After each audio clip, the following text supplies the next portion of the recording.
ہمارے حالات بدل سکیں. جتنی دیر ہم خدا کے کبھی ہاتھ کے نیچے رہیں گے ہم ترقی کریں گے. تو کلام مقدس میں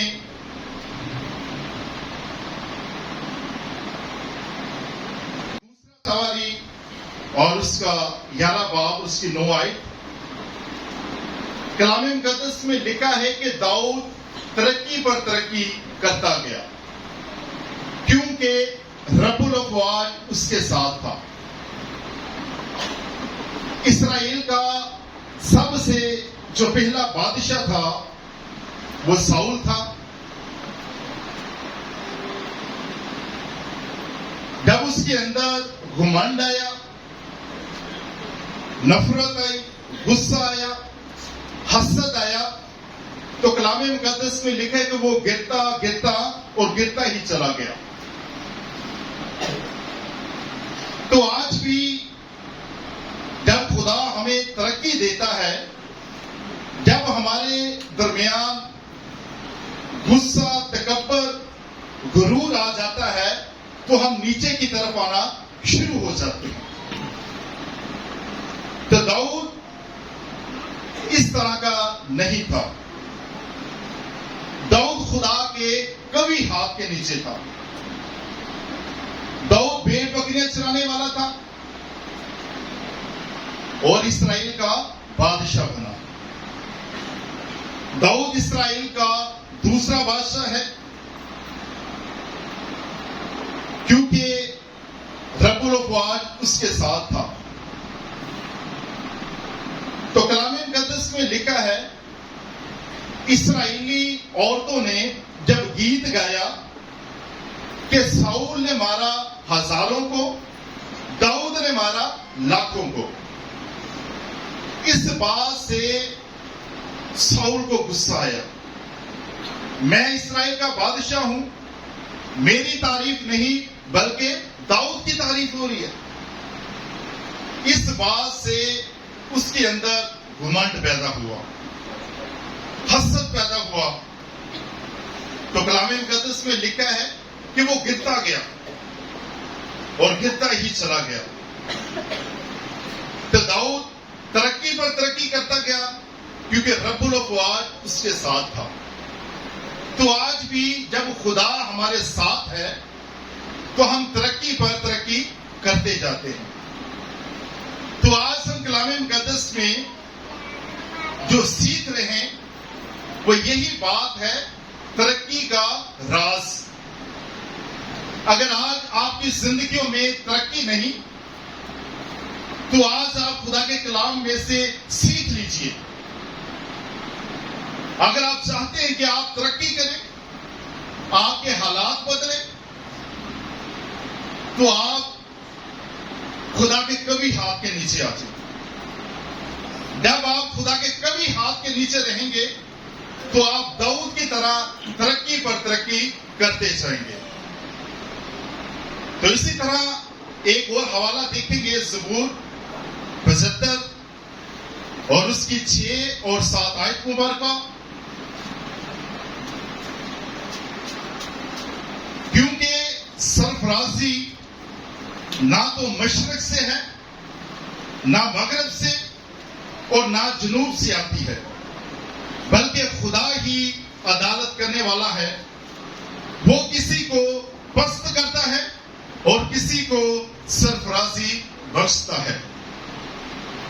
خدا کا بندہ داؤد کہتا ہے کہ انسان کی جو سرفرازی ہے وہ نہ تو مشرق کی طرف سے آئے گی، نہ مغرب کی طرف سے اور نہ جنوب کی طرف سے آئے گی، بلکہ لکھا ہے کہ سرفرازی شمال سے آتی ہے. شمال کا جو مطلب ہے وہ ہے اوپر. خدا کا بندہ داؤد کہتا ہے کہ انسان کی جو سرفرازی ہے وہ اوپر سے ہے، وہ خدا کی طرف سے ہے. لکھا ہے بلکہ وہی عدالت کرنے والا ہے، وہ کسی کو پست کرتا ہے اور کسی کو سرفراز کرتا ہے. خدا زمین پر بھی انسان کی عدالت کرتا ہے. کئی مرتبہ ہمارے ذہنوں میں یہ بات ہوتی ہے کہ کسی نے ہمارے کاروبار کو باندھ دیا، کسی نے جادو یا تعویذ ہمارے اوپر کر دیے. لیکن خدا کا جو کلام ہے وہ آج ہمیں یہ بتاتا ہے کہ سرفرازی نہ تو مشرق سے ہے نہ مغرب سے ہے بلکہ شمال سے ہے. لکھے کہ خدا ہی عدالت کرنے والا ہے. وہ زمین پر بھی عدالت کرتا ہے، جیسے اس نے ساؤل کی عدالت کی. ساؤل اسرائیل کا بادشاہ تھا. جب اس کے اندر گھمنڈ آیا، غصہ آیا، تو کلام مقدس میں لکھے کہ وہ نیچے کی طرف گرتا گیا. خدا نے عدالت کی. پھر لکھا ہے داؤد ترقی پر ترقی کرتا گیا. کیوں؟ کیونکہ رب الافواج اس کے ساتھ تھا. خدا نے اسے سرفرازی بخشی. بھیڑ بکریاں چلانے والا اسرائیل کا بادشاہ بنا. تو اسی طرح کلام مقدس میں لکھا ہے کہ خدا ہی عدالت کرنے والا ہے. وہی کسی کو سرفراز کرتا ہے اور وہی پست کرتا ہے. تو کلام مقدس میں ایک اور حوالہ دیکھیں گے، پہلا تموتھیوس اور اس کا 4 باب، اس کی 13 اور 15 آیت مبارکہ. خدا سب کو ترقی میں دیکھنا چاہتا ہے. خدا سب کو ترقی میں دیکھنا چاہتا ہے. جہاں محبت ہے وہاں خدا ہے. اگر آپ کے درمیان محبت ہے تو خدا آپ کے ساتھ ہے. جہاں خدا ہے وہاں ترقی ہے. اگر خدا آپ کے ساتھ ہے تو آپ کو ترقی ملے گی، آپ کو سرفرازی ملے گی، آپ کے حالات بدل جائیں گے. تو کلام مقدس میں لکھا ہے جب تک میں نہ آؤں پڑھنے اور نصیحت کرنے اور تعلیم دینے کی طرف متوجہ رہے. خدا کیا کہتا ہے کہ جب تک میں نہ آؤں پڑھنے اور نصیحت کرنے اور تعلیم دینے کی طرف متوجہ رہے. یہ سب کے لیے ہے. یہ کلیسیوں کے لیے بھی ہے، خادموں کے لیے بھی ہے اور خاندانوں کے لیے بھی ہے. جب تک خداوند نے نہیں آنا اتنی دیر ہم نے ایک دوسرے کو نصیحت کرتے رہنا ہے. اور جو بائبل مقدس میں سے ہم پڑھتے ہیں، سیکھتے ہیں، وہ ہم نے آگے لوگوں کو بھی سکھانا ہے. اگر آپ خدا کے گھر میں ہیں، آج آپ کلام مقدس میں سے سیکھ رہے ہیں کہ ترقی کا راز بھی انسان کی زندگی میں ترقی کیسے آتی ہے. تو یہی بات آپ کے لیے لازم ہے کہ آپ اوروں کے ساتھ بھی اس بات کو شیئر کریں. کیونکہ جو لوگ غلط فہمی میں ہے کہ ہمارے اوپر کسی نے جادو یا تعویذ کر دیا، ہمارے کاروبار کو روک دیا، لیکن خدا کا کلام کہتا ہے کہ خدا ہی عدالت کرتا ہے. وہ کسی کو پست کرتا ہے اور کسی کو سرفراز کرتا ہے. تو اسی طرح لکھا ہے کہ اس نعمت سے غافل نہ رہ جو تجھے حاصل ہے اور نبوت کے ذریعے سے بزرگوں کے ہاتھ رکھتے وقت تجھے ملی تھی. ان باتوں کی فکر رکھ اور انہی میں مشغول رہ تاکہ تیری ترقی سب پر ظاہر ہو. کلام مقدس میں تموتھیوس کے خط میں لکھا ہے خدا کہتا ہے کہ جب تک میں